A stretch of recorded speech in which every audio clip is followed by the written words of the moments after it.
Not a lot of victims of sexual assault report the incident. And the reason that we have Sexual Assault Awareness Month is to bring awareness to sexual assaults. We want our victims to report. We want our victims to get the medical help and the mental health help that they need to recover. As a law enforcement officer, I also want people to report sexual assault because we don't want predators on the street.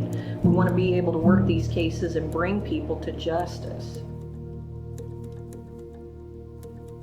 If they don't get the mental health they need, it's just going to continue to exacerbate within them, and they will have continual problems. And I don't mean that in a negative way, but the sooner they can reach out and they can seek services from Hands of Hope and get the mental health that they need, the support they need, then they're going to be much better off in their life, not only mentally, but just even interactions with others, with their personal relationships, their intimate relationships.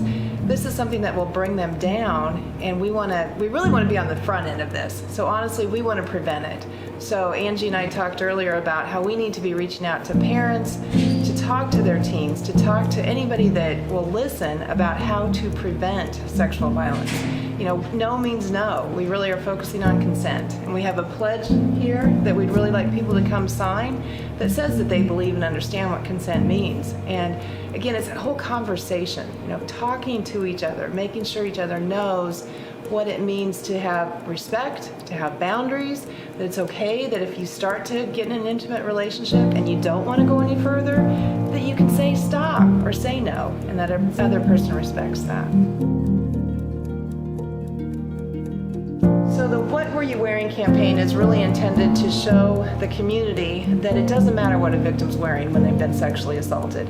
In fact, this started with someone that was sexually assaulted, and when law enforcement took the clothing and asked her about it, over time she said nobody asked what he was wearing, what the abuser was wearing. This particular outfit that Chief Haley is standing next to, Samantha Euler wore, and she was at the time a college student, and it was someone she knew, someone that she had a friendship with, and that person violated her in a very sexual way. And so, she's showing that she wore jeans, combat boots, and a sweatshirt. We want to empower, or we want to encourage parents to have conversations with their children about sex. We want to empower our children to say no when they're uncomfortable, no matter what the age of that child, to say no when they're uncomfortable. It's important to have that conversation with your children.